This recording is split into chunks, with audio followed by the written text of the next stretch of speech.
The RMiT was first released on January 2020 and a revised version was released in June 2020, and it is intended to formalize the development of consistent risk management programs in all Malaysian financial institutions. The impact is broad and affects licensed local and international banks, insurers, takaful operators, financial institutions, insurers of e-money, and operators of designated payment systems. Now, the purpose of the policy is to help Malaysian financial institutions establish the necessary frameworks, management structures, policies and procedures, and to ensure that the said institution maintain their cyber exposure to a level commensurate to their risk. Now, that being said, many of these banking, financial services and insurance companies already have implemented many, if not all, the specified guidelines in the form of existing security policies. These financial institutions need to map their existing security policies into the RMiT guideline. At the same time, the RMiT framework can be used to help perform a gap analysis, identifying holes that exist with existing security policies and procedures. So the RMiT guidelines themselves help to comply if followed carefully. So the fundamental job of any cybersecurity policy or framework is really to protect the confidentiality, availability, and integrity of data. First and foremost is that organizations have a fiduciary responsibility to protect personally identifiable information entrusted to them. That's data confidentiality. Events which have led to the theft of personal information occur daily. We read about it. In fact, the GDPR of European Union may impact Malaysian banks with very heavy penalty for any accidental disclosure of data. Secondly, financial institutions are trusted with the financial assets of their customers. Cyber attack could allow for the theft or misappropriation of funds or other assets. The attack against Bangladesh Bank in 2016 stands as a stark reminder of the serious consequences of such event. Over $101 million was stolen, and an attempt to steal an additional $851 million was narrowly averted. Third, poor cybersecurity practices could result in disastrous events. For example, an attack such as WannaCry could render every single machine in a given organization hostage to ransomware, impacting the availability to customers. Any of these events that I just mentioned occurring against any banking, financial services and insurance would at minimum serve as a public embarrassment to the organization and erode the trust the organization as well. Additionally, such events would most certainly attract unwanted attention from Bank Negara, as they would definitely investigate the event and possibly punish the impacted organization. Clearly, compliance is not a choice but an obligation for these financial institutions.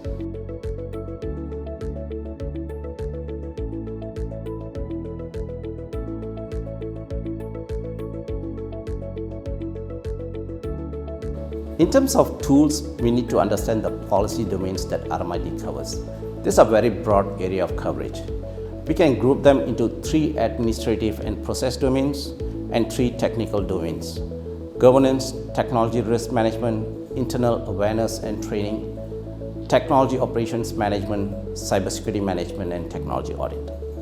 Now, first, let's look at the NIST framework as a way to map RMiT guidelines to the existing any framework the financial institution may have.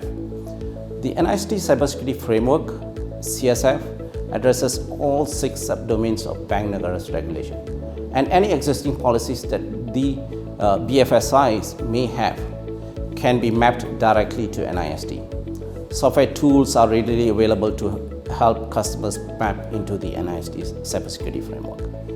One such tool is Tenable Security Center or Tenable.se which has built-in tools to help comply with NIST CSF. Tenable SC helps client address the three technical domains, particularly discovery, access, and measure security policies and procedures.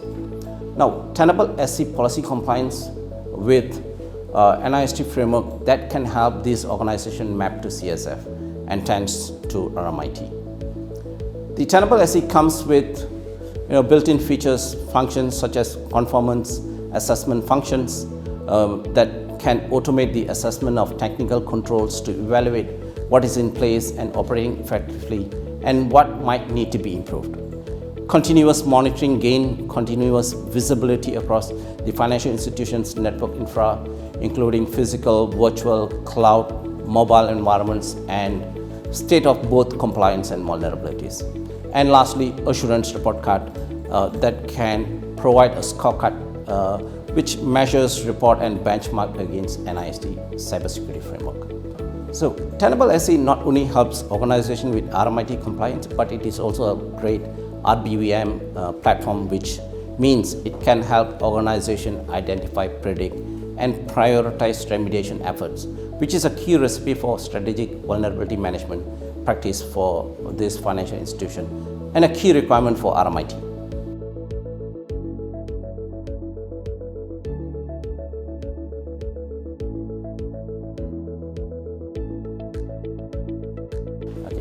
Most Malaysian financial institutions certainly will have pre-existing cybersecurity controls based on a wide variety of existing frameworks, including ISO 27001, CIS or COBIT, or even NIST SP 800-53. The fact that NIST CSF maps into existing frameworks is perhaps the most compelling reason to consider its adoption for RMiT compliance.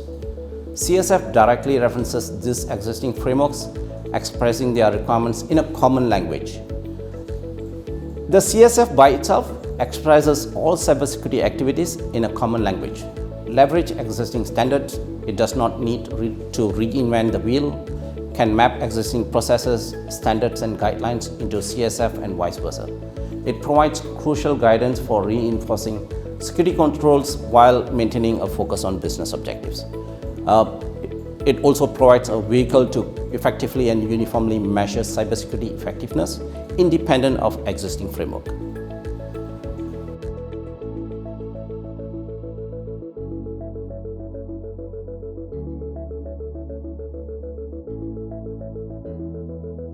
Yes, absolutely. In reality, most international security frameworks are derived from a few baseline standards which we have mentioned earlier. One reads the cybersecurity regulation for any given country. The requirements are generally very similar. So compliance by a multinational financial institution become an exercise in determining the differences from country to country and tailoring whatever standards were used to fill the gaps. These baseline standards include CIS benchmarks, NIST SP 800-53, ISO 27001, COBIT.